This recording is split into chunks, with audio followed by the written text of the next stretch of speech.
Namamasko po!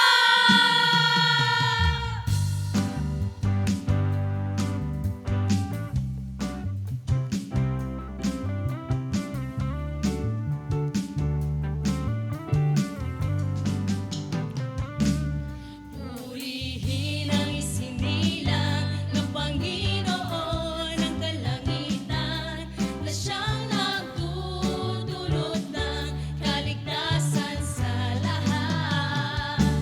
Kaya siya ay dinakila ng Diyos Amang sa langit at binigyan ng pangalang higit sa lahat.